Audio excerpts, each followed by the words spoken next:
Today, we're going to be talking about a few things. One, staff hires or releases or extensions. And two, we're going to be talking about some free agency speculation. Who needs to stay, who needs to remain and get extensions, and who needs to be let go? Which team may be targeting whom? It's all a good question.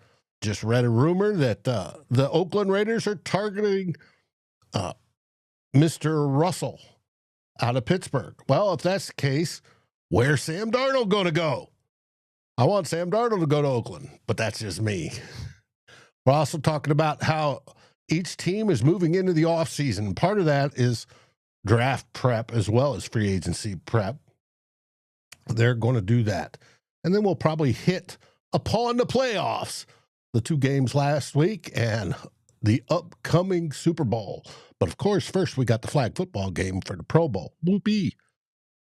All next on Who Will Be King? Let the battles begin.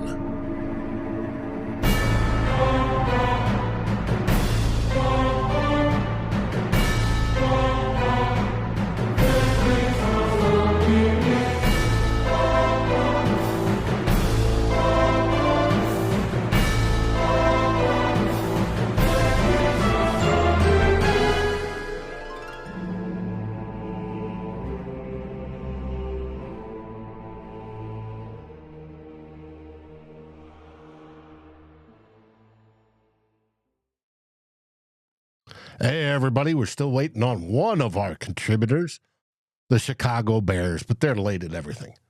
So I wish to introduce from the viewer's center left, June from Bleachers to Speakers. June, have you got your audio fixed yet? I hope so. You tell me. Yes. All right. Just nothing a quick reboot won't handle, you know what I mean? All right. That's cool. You were involved in some training earlier today. I don't even want to go. I don't want to talk about that. This is my escape from the real world. So, yeah. It reminded us of one of our favorite movies, Stripes. Oh yeah, for sure. Absolutely rock. Took place in Fort Knox, Kentucky. The drill pad was called the Triple Nickel. You know how I know? I went to basic, and that was my drill pad way back in 1982. That was before I went to the Air Force. Yeah. Okay. I'm familiar with the fort. It's all I remember is stepping off the airplane. It was the middle of July, coming from New Mexico. New Mexico, it's hot and warm. Stepping off the airplane in Louisville, and that humidity hitting it, and it was like, and I couldn't breathe. Yeah, it was just, that's how it is. It was miserable. Foster, how are things in Detroit? It's going well. Cool. Now, when do pitchers and catchers report? Oh, I believe we are under 2 weeks away, if I'm not mistaken. But I'm sometime in February, towards the end of February. Where do they report for you guys? Is it down in Florida or Arizona? Lakeland, Florida. Okay. For those that don't know, Foster does Corner to Copa, the Detroit Tigers podcast on Bleachers to Speakers. Absolutely. We might have a live show tonight to talk about the new free agent acquisition that we made. So been a little bit since we had something to talk about. Mm-hmm. And there, my buddy Northfield said same feeling when he got off the plane in Turkey. Well, buddy, man. I was used to it by then, but yeah, I know the feeling. I mean, when you first step off the plane, it's like a first impression. When I remember landing in Saudi Arabia and getting off the plane, it's a smell in the air that you just will never forget. That's true. Let alone it being hot. So it was like, wow. Mm-hmm. Yep, you got that right. Yeah. All right, we might as well start. Pay will show up shortly, I'm sure. He's probably stuck in traffic in Atlanta. They had some snow and shut everything down, so they should be done with that by now, but I'm sure he's stuck. Or at the nail shop. Or at the nail shop, yes. I saw a video where their new head coach, your former OC, was at the nail shop getting his nails painted with Caleb. He knew where to take take been that. AI created, but it was a video. Yeah, he knew where to take that energy if that's what he, No comment.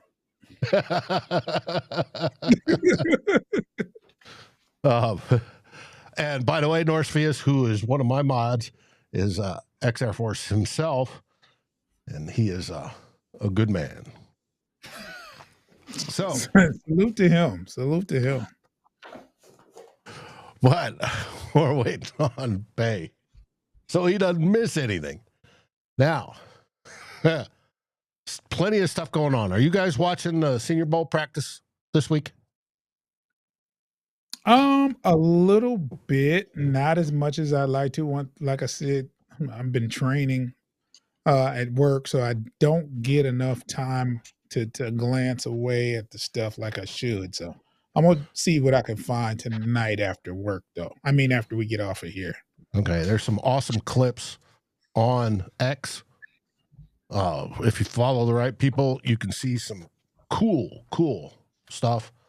Tyler, as in the real Forno, is down there for his 5th consecutive year. He's scouting as well. And later tonight, 7 o'clock instead of 6, the Real Forno show, we're going to have a report direct from the Senior Bowl, and he's going to give us everything he's seen so far. Which is good.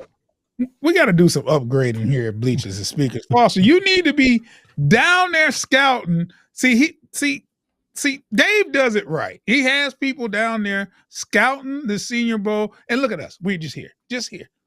Ain't paid enough. Pay attention to anything. Hey, you also need a Red Wings contributor. Oh, Dave, you just don't make it any worse than what it is. We just do Vikings at the moment, so I can't speak. Unlike Pay, who does every bad Chicago team, which is just about all of them. Every last one of them. Mm-hmm. But it is what it is. I'm sure my folks could tell I'm stalling in the comments, but hey, I want to welcome Dan, Northfius, Nick, what's up, Prez. Who else is here? Chris, Julian, all you guys are welcome. Dino, good to see you. All great joining us once again. So salute to all y'all. Yeah, we appreciate you being here. Mm-hmm. Now, we can start with Detroit news, I guess. I was going to go alphabetic, but is there anything happening in Detroit that's hit your headlines that has sparked your interest? Well, I'll say a little bit, and Foster can finish the rest because I'm not very good with names. But we do have a new offensive and defensive coordinator. Had some. Well, what the defensive coordinator Foster can tell you more about him, but he was he was elevated. He was our linebackers coach. Foster can tell you more about it though. I'm horrible with the name. So it's Kelvin Shepard, who was previously the Lions linebacker coach. He's a former player. He's played in the league for 8 years. He's a former national champion with LSU, and he was briefly coached by Dan Campbell when he was finishing up his career in Miami. But yeah, he's a guy that Dan Campbell strongly suggested he continue and pursue a coaching career. So he's somebody that Dan Campbell, fully believes in and respects. And I feel like I feel like he's going to be able to continue and embody the culture that Dan Campbell, projects on the organization. And I'm excited to see where he can take the team. He's obviously been working under the tutelage of Aaron Glenn, and I believe that Dan Campbell knew that when Aaron Glenn inevitably got promoted to a head coaching. I feel like he already had his eyes set on Kelvin Shepherd taking over. So we'll see. But he's a pretty intense guy, and I feel like he's all about accountability and putting the best players out there. If you remember the Hard Knocks episode where he was, talking about Malcolm Rodriguez when he first got into town, I mean, he was, basically saying that, I really don't want to start a rookie at linebacker, especially one that, sixth round. You had to ask him. He's like, what round did you go? He's not the first, not the second, not the third. What round did you go in? But yeah, Rodrigo was one of the standout guys from that Hard Knocks episode. But, moral of the story is, I want to put the best guy out there regardless of what position he plays, although I would prefer it not be our 6th round rookie linebacker. So yeah, that's the on the defensive side of the ball anyways. Hey, we got a story. We had a UDFA start his first year. And Ivan Pace. Yeah. Oh, wow. 2023. Pace is good. The Pace is really good. He's a fireball. Absolute fireball. And he's small. He's built like a fire plug. And he has no fear. He will go through a guard's face like it's nothing. And that's amazing. And I've seen him do it. He just runs straight face to face and shoves him backwards. Yeah. And the guard's going to, possibly outweigh him by 100 pounds. It's just amazing. But it's all because you want to put the best players on the field, no matter where they're drafted. There's been way too many, hey, we took him in the first round. He's got to play. Well, he's stuck. Yeah. Play the best players on. It doesn't matter where they come from. They're drafted. You put the best players on the field. And I think with Shepherd, he was trying to light a fire on the other linebackers because there's no way a rookie, 6th round rookie, should come in and do a better job at linebacker than the vets that are already there. And Correct. He wasn't afraid to say, hey, you guys need to step it up. Why are you letting this rookie outperform you? It's insane. And it's 100% true. And it's also a testament to the rookie who's balling out, may develop as age. You get some guys go through college and they do, you're right, not so great, but they get into the pros and suddenly they explode. And you have otherwise some guys that peak out in college and never make it that last step in the pros. But we'll see. Interesting. Now I'm reading here one. Lions hired John Morton as offensive coordinator. Tell us about John Morton. Is he part of the salt magnet? So he is not to be mistaken for the Lions legend Johnny Morton, who played receiver during the Barry Sanders, Herman Moore era semi. He's in the end of it. Yeah. Right. That's what I kind of But anyways, but he's a local guy. He's originally from Auburn Hills. Went to Avondale, which is not too far from where I'm at now. But he also went to Western Michigan, making him a very quality individual. Gosh, that's bias. That's bias. So his roots are in the receiver, the wide receiver side of things. That's who he normally coaches, and that's his specialty. He most notably was a wide receiver coach at USC with Pete Carroll.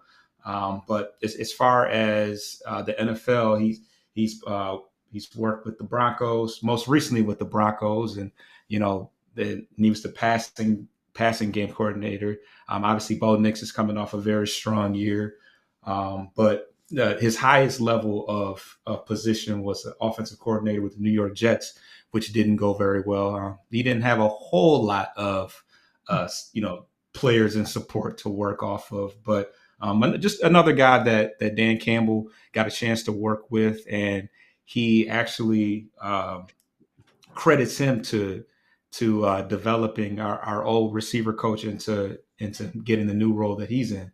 But when I first thought of, when we first think of Ben Johnson, we would have said, who is that? Not much to say about that. And in a way, that's kind of how I feel about John Morton. But once again, I'm going to trust the who Dan Campbell puts at that position, and he's sung high praises of him, and he's done some good developmental work. He last coached for the Lions, I believe, not this past season, but the season before, as a senior assistant on the offensive side of the ball. So we'll see. Not the sexiest pick as far as names are concerned. He doesn't have a very astute resume as far as the offensive coordinator side of things, but he'll certainly have a lot of player. The personnel is going to be there. It's going to be a matter of him drawing up the right players at the right time, because he does have talent. Has he ever called plays? Yes. Yeah, he was the OC for the Jets. Yeah. Okay. Speaking of the Jets, I'm hearing there's heavy talk by the Jets to hire Lions Tanner Engstrand. Who is Tanner Engstrand? I believe he's the old receiver coach, and he was under the tutelage of John Morton, who obviously works with receivers as well. So, yeah, he kind of helped build and develop him so that he could get to that point. I wouldn't be surprised if Aaron Glenn got a couple of defenders as well. They've been talking about it the past couple of days. There's a couple of free agent defenders that he could very well, just take away from the Lions because they want to play for him. So it remains to be seen. These are obviously players like Derek Barnes is one of those names, and Carlton Davis, the newly acquired cornerback last year. So those are two I wouldn't be surprised if they were to go to the Jets. So it's going to get messy. I feel like, I don't know. This is getting weird. Very interesting offseason. And I tell you what, everybody got money to spend except Green Bay. We all got money to spend in the offseason. Well, they've got some. I haven't looked where, but they've got some. It's not like us three. Oh, no. I don't doubt that in the slightest. But I think they're let's see, single digits. Bears have the most, 69 million. Well, I'm seeing cap space I'm looking at OTC, and they're showing 64, which I think is low. Okay. Well over 64. Vikings coming at 57.9, which I think is way low, and Lions at 46.5, and then the Packers are about 12-ish, 40 million. I'm on Spot Track. It depends on where you go. It depends. OTC and Spot Track differ on how they estimate the cap raise, and also likely to be, what's the term? The contract where incentives are put in and then unlikely to be paid, but some are likely. The unlikely ones that are will hit this year's cap. And for the Vikings, that's quite a few people. Because Washington was up there as far as a lot of money to spend. Yeah, they're third. That's insane. 86. Raiders are second, 92, and the Patriots are 120. Well, it sounds right for them. They got a lot of stuff to fix. Mm-hmm. It's going to be interesting how all that works out. And the Packers aren't one for going big on free agency anyways. No. They never have been. they usually do pretty well developing through the draft. Uh-huh. So they're usually pretty good. They'll get a free agent here and there, but not really crazy in free agency. Mm-hmm. Now, I'm looking at a headline, Aaron Glenn planning to target several Lions free agents. Mhm. I'm sure that's also the same with Chicago. They will be doing the same because of obviously the familiarity. Yeah, we expect that. Now that we've talked smack about Chicago enough, we want to welcome Pay from the Frustrated Chicago Sports Fans Network. Boo! Johnny Morton's a Lions legend? I was being sarcastic as far as that's concerned, but he was cool. He was cool. Cool. Yeah. Okay. All right. It's cool. Cool is cool. Cool is cool, I guess. Happy National Curmudgeon's Day, everybody. I didn't know that. Happy what? Curmudgeon's Day. Okay. Yeah. Put on a curmudgeon face there, June. You got it going on so far. I don't know what that is. I swear. It's a sourpuss. Somebody who's Oh. not happy. Well, Somebody who's generally upset at the jovial people around in their space. Like Oscar the Grouch. I can't relate. There you go. Like Oscar the Grouch. Yeah, I can't relate to that. Pay, we already got a question for you. Sarah asks, what if Ben Johnson kind of sucks? What if the moon falls out of the atmosphere? I don't know. What do you want me to do with that?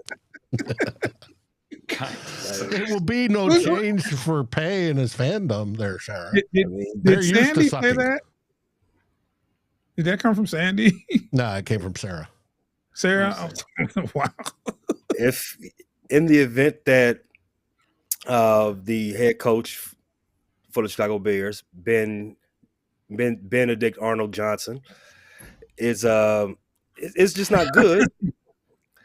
We pay him his money. 5 years later, we get another coach. You know, rinse and repeat. What you're doing is rinse and repeat. He's got to be better than Eberflus, though. No, he's going to be better than Eberflus. Eberflus had his failings, and one of the failings was hiring him in the first place.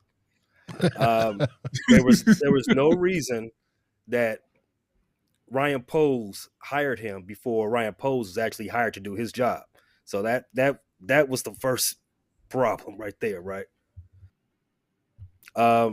Eberflus, again, like I said, he has his failings. He's a great defensive coordinator. I'm pretty sure you'll see that in the next few years down in Dallas, where he's going back to do more defensive work for the Cowboys. But as far as a leader, obviously you saw he cannot build a staff to save his life, right? For a head coach, that's probably your number one job.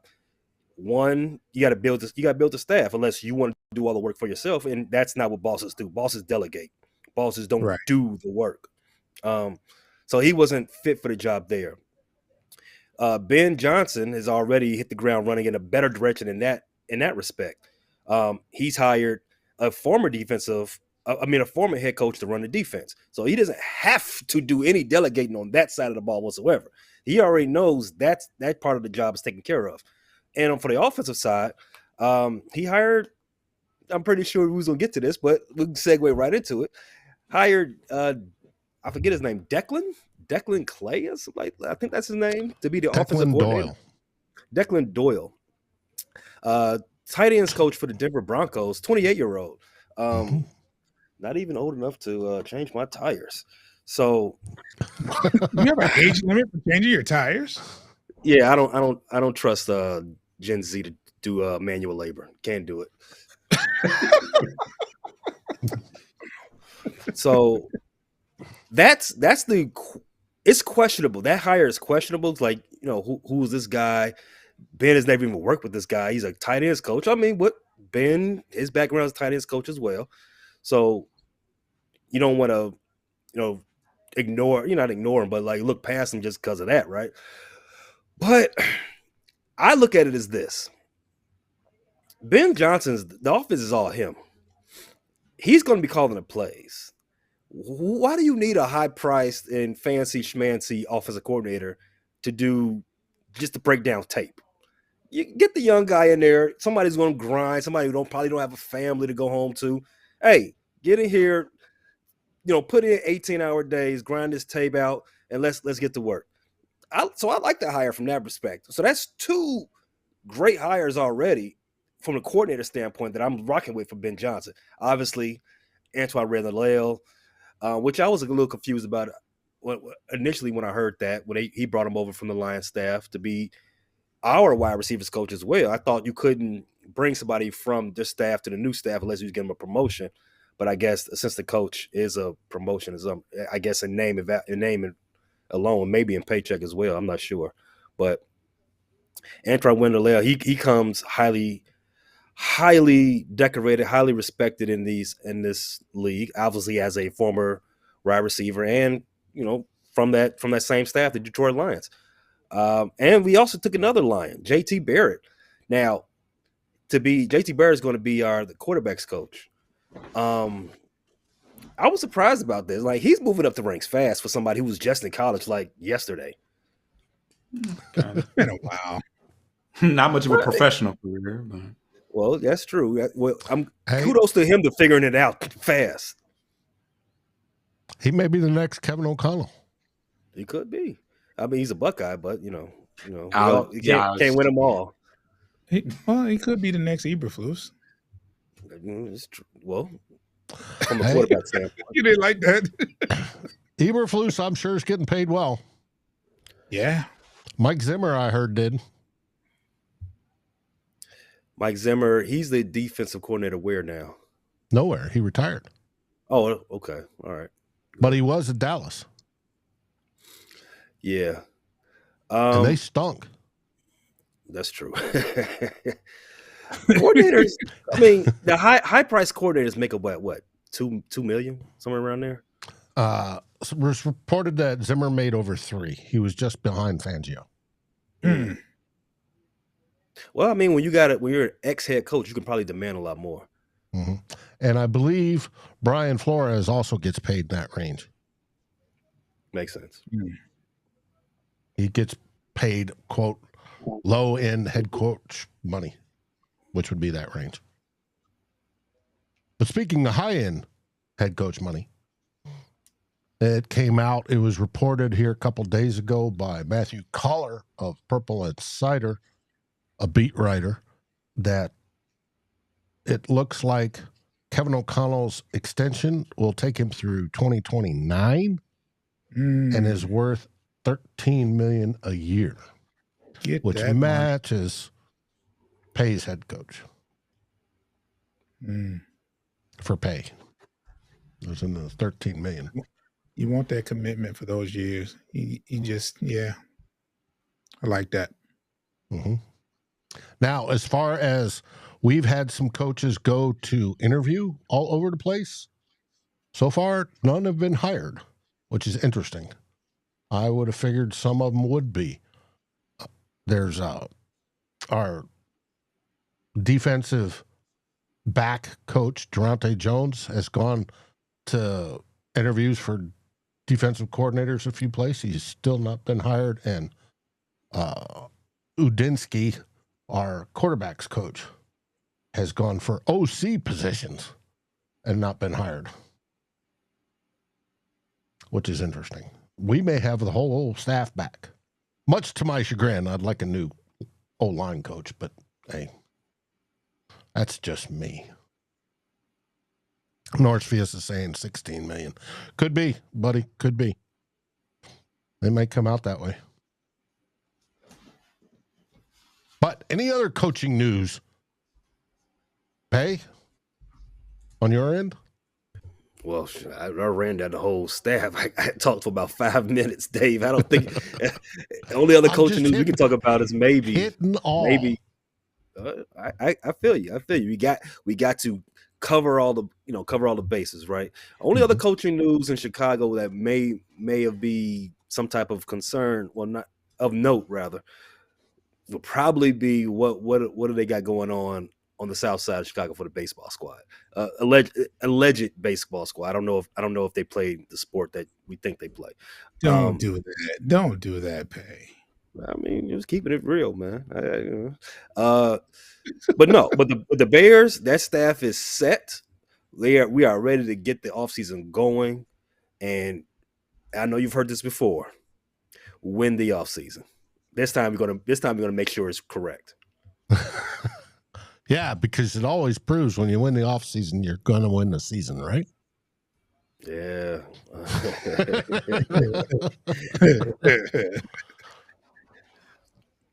I think that's funny. Yeah. Sarah asked, what QB are the Bears going to be drafting in 2027? Wow. Bryce Underwood. Who? He's the new Michigan. He knew it. He's being funny. You can't put anything past Pay. I don't, freshman? I don't know. I don't. Yeah, too early for me. Now, Packers coaching moves. They're losing Anthony Campanelli to the Jaguars. Talk about a cluster down there. Duval. The whole Duval, or however they said it. I said it better. I just, and cringe. Rich Bisaccia returning despite special teams troubles. So I guess he's their special teams guy. But there's not much move there. That's on the Packers end. Not that we care a whole lot other than they get worse. Yeah. Which I'm sure they will. Northfield says hang the off-season banner, Pay. I'm looking for one on Amazon right now.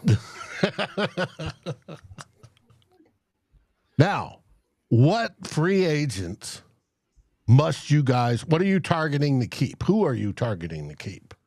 Pay, you want to keep Keenan Allen? If you ask me, no. If I'm in control of the checkbook up there at Hallis Hall, absolutely not.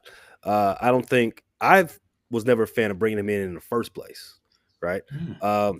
I thought it was a luxury move in a team and for a team that didn't have any money, right? I thought it was a move in which you put 3 12s in your trunk when you need 4 new tires. I didn't like Keenan Allen coming to the Bears in the beginning, and now after you watched him play for the whole season, with he missed a couple of games because of injury and being old, and dropped a bunch of touchdowns, dropped a bunch of third downs. He came on strong the last month of the season. We was already cooked, so I have a little issue with that as well. Seeing a lot of former Chicago Cubs do the same thing, and then want a big payday come the winter.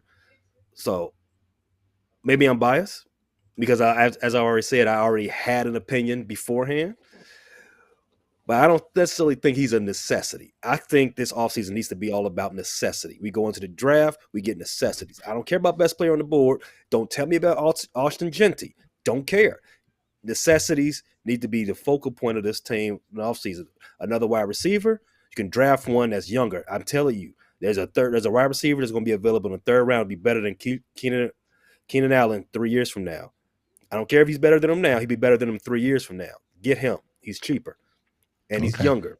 And he don't drop touchdowns. I wish to quote one of my favorite beat writers, Courtney Cronin. The Bears were wise to acquire Allen and as a trusted option for Caleb Williams' rookie season. He had a team-high 7 touchdowns and ranked second in receiving yards of 744. Targets 121 and catches 70. That's a strong production for any receiver. But bringing the 32-year-old back would need to come at a discount. New Bears coach Ben Johnson might have plans to go younger and add more speed to the position, and this could mean that Allen would need to find a different team with which he could finish his career. Do you agree with Courtney? She kind of undercut her whole point when she said he needs to come back at a discount, right? So I agree with this. Yeah, I agree with the second part. If he was to come back, he has to come back at an extreme discount. And also, she highlighted something else. You would assume that Ben Johnson needs a vertical threat with his offense. The Bears don't necessarily have a real vertical threat. Roma Duze, DJ Moore, Keenan Allen, they don't profile that way. Some guys that we've been talking about on the show that in a draft that we could probably target in the second, third round maybe is Isaiah. What's his name? Isaiah Bond. Isaiah Bond out of Texas. Yeah. Again, that's more Q's. My co-host, that's more his alley. But if we're going to get better in the wide receiver room, it would probably be a vertical threat. Somebody who can stretch the field. That ain't Keenan Allen's forte. It never has been. I would prefer to see him play in a different jersey next year. Well, I think Sarah says the Bears will probably draft Genty before they draft an O-lineman, which could be the case. But you the O-lineman. It would not shock me. And that would definitely tell me one thing about this I guess third iteration of the Ryan Poles era for the Bears. It would tell me that Ben Johnson doesn't have the power at Hallis Hall that we all assumed he did based on his paycheck. It would tell me that Ryan Poles is still calling the shots and that we need to go up there and get him up out of office. Okay. January 6th style if necessary. Mm-hmm. Now, switching to Detroit, what free agents must you keep of your available free agents? Well, we talked about it a little bit as far as guys like Carlton Davis, who was well on his way to a pretty good season before he suffered that broken jaw. We got guys like Kevin Zeitler, who's a little bit up in age, but is coming off a previous year of a Pro Bowl type season, and he was one of the better guards, especially in the run blocking category as well. So those are guys that I feel like I'm not upset if they go out there and re-sign them, but they may or may not look in a different direction. And another guy, Levi Onwuzurike, who had a lot of injuries in his past, but he was one of the few guys that was pretty constant and there for us throughout the entire year. So I wouldn't be mad at us, bringing him back in at the right price. But it appears that we're going to be in a competition with not only the rest of the league, but our former coaches for some of these guys and their services. You also got like Tim Patrick, who kind of seamlessly took over the receiver, the number 3 receiver role in place of Josh Reynolds, and then Ify Melifonwu, who's a guy that another guy that's suffered a lot of injuries but showed us some promise and some playmaking ability as well. So, yeah. Gotcha. I can tell you that Vikings fans have looked at Kevin Zeitler as a possible short-term fix on our issues. Not a bad move for them. I hope you guys don't get him wherever he ends up. Now, I didn't hear Marcus Davenport on that list. You're not going to, Dave. He can go. I will drive him wherever. If he plays out in Denver, I will drive him to make sure he gets there on time. Well, he's played for 2 out of the 4 teams in the division. We need to shuffle him off to Detroit or Green Bay. Not to us, Chicago. Yeah, that's what I meant. Chicago. He barely saw Detroit. Was he even was he even around? Probably stayed wherever he was at. Mm-hmm. No, he can go. Now, Northfield, we're talking about Trey Smith. There's discussion that the Vikings may go for Trey Smith, obviously the number 1 offensive guard free agent who's going to be hot and desired by a whole lot of teams. We'll see if we go for that or if we go a little bit lower on price and try to fill multiple positions instead of just the one. I don't know. I'm wavering on that. But the Vikings' problem is the interior O-line, and they've got to fix it in free agency. Period. Absolutely, period. They got to be able to run block and pass block. Or J.J. McCarthy's going to be dead. I saw some Bears talk with Trey Smith, actually, when I was looking out there. Mm-hmm. I've seen it as well. But Green Bay Packers, they're worried about center Josh Myers. Per Rob Domofsky, the Packers haven't always paid interior offensive linemen. Last year, they let guard John Runyon leave in free agency. They drafted a potential backup center last year in Jacob Monk, 5th round, and could even move right tackle Zach Tom there.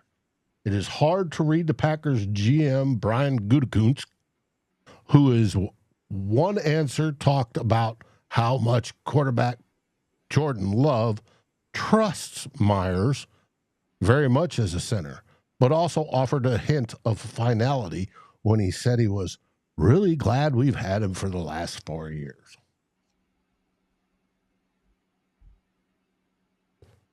Would the Bears be interested in the Packers, Josh Myers? We're gonna kick the tires on it. I can expect that. I don't think that there's anybody that's available right now that's actually been serviceable to any team, no matter the situation they're coming from, that the Bears should turn their nose up at them. I mean, the Bears have a lot of needs, especially in the trenches. They can also do a little bit better. They're also going to have to, fix the team in Ben Johnson's desires, and for that same way, Dennis Allen. I think we're going to have to buff up our secondary. As I already said, the trenches got to get fixed, and I said earlier that we can probably expect them to add some more speed to that wide receivers room. I would also expect them to probably want to get away from DeAndre Swift, because we already seen what Ben Johnson thinks of DeAndre Swift, right? So I can expect a lot of changes this offseason, Dave. So to answer the question in a throaty, no diddy way, no stone will be unturned. Okay. Sarah says you should sign Garrett Bradbury. We'd have to release him first, but you should sign him. Now for the Vikings, probably the number one mandatory signing is Brian Murphy, our corner, basically our nickel, but he also plays outside. And he's due rather a large raise.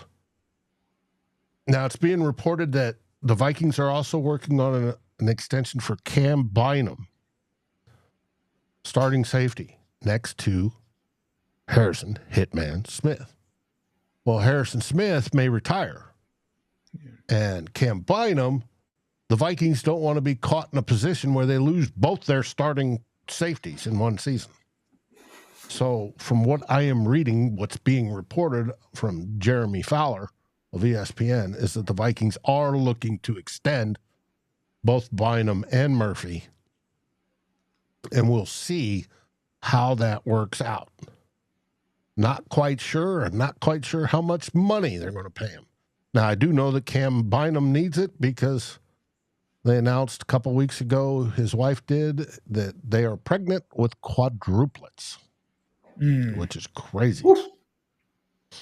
But hey, it is what it is. Now, that's the free agency front. Have you guys started your draft prep yet? No. Prep has started, but we haven't released anything yet. Hey. No diddy. Oh no. We have not started doing any draft work. Jesus, it's already mock time already. Oh, it's been mock time. I'm seeing them roll across, and I get private messages. Dave, would you do this? Dave, would you do that? Dave, would you? Those talks. Yeah, we've had those talks. And it's like, guys, I'm just now starting. I'm working on some of the graphics, and I'm not even close. I'll take the top probably 100 or 200 prospects and make graphics of them for our draft show, which is at draft time. But in the meantime, we'll have about 100 that get rolled into our mock draft Mondays when we eventually start those. But like I said, we have Tyler down in Mobile this week for his 5th consecutive year. He is scouting. He loves it. And he will be reporting tonight on the Real Forno show at 7 o'clock for my viewers. It's going to be at 7, which may be the permanent off-season time for his show. We'll find out. But at 7 o'clock, Tyler's going to be reporting from Mobile on what he has seen and what he likes for the Vikings. And yes, the young kid from NDSU is one of those. You don't need to watch pay because you don't need him. He's a guard. He's a good guard. You can skip it. You've rung my ears now, Dave. I'm tuning in. But anyways, well, I guess that's it for today's show. I want to thank everybody for joining us today. You guys have been absolutely great in the remarks. We love it. And there he is, Biggs Railing Dad. Let's see how it goes. They're still talking about Davenport. It's funny. Pay, where can they find you? So at the Frustrated Chicago Sports Fan channel, as Dave mentioned earlier, is where you can get all your Chicago sports bloviated takes. And most of those teams are pretty bad right now, but we have our hope. As you see on the screen right there, Frustrated Chicago Sports Fans on YouTube, also available audio only wherever you get your podcasts: Apple Podcasts, Spotify, iHeartRadio, Amazon Music, Pandora, and anywhere else that aggregates podcasts. Check us out. Mm-hmm. June, where can they find you guys? You can find me and Foster on Bleachers or Speakers on YouTube. Subscribe. We are trying to get those subscribers up, that number. We've been working diligently on trying to improve that. You can also catch us at the podcast aggregators for your audio fix, Bleachers or Speakers, FFSN. Make sure you follow us. Make sure that notification bell is on, so when we drop content, you'll get an alert. Download the episodes for us. And I strongly suggest it. The guys have some great content on both those channels that is absolutely fun to watch, and they cover most of the sports in their cities, which is pretty unique, and I think it's a great deal. We need to branch out on the Viking side, but hey, it is what it is. Now, where can they find Vikings First and Skull? Well, you're here, so you've already found it. Vikings First and Skull on YouTube, as well as your favorite podcast aggregator over at Fans First Sports Network, our writing, and also on Facebook. You can find us all in all those places. We just had a show with Sal last night, and my best buddy, Ted Glover from Vikings Report. We had a good time chatting it up and having a good time. But they are in the description. If you look at the description, the links are in there. So you will find them. Still no Fudge Packer creator. Yep, Norsefius, there still is none. Now, there have been a couple I've seen in our Slack that have joined that do all Wisconsin sports, including the Packers, but we have yet to send out a welcome or anything. So, and they've yet to contact us. So we'll see. They may get offended by that badge I put on their logo of the trash can. So they might be offended by that, but I will be there to tell them it's not slander if it's true. That's right. Whoa. Wow. And we all agree FTP. So we'll be searching for a while. Yeah. Any last words, gentlemen? How many days until week 1? It's September. It's a while. It's a while. What do you say, Pay? Bear down. What do you say, June?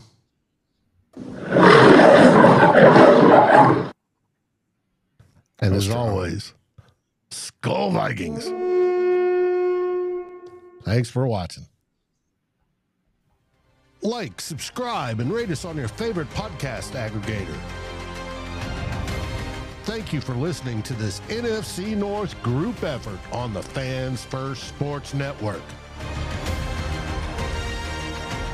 This has been a frustrated Chicago sports fans, bleachers to speakers, Vikings first and Skull, and of course, the Fans First Sports Network production. Thank you for listening.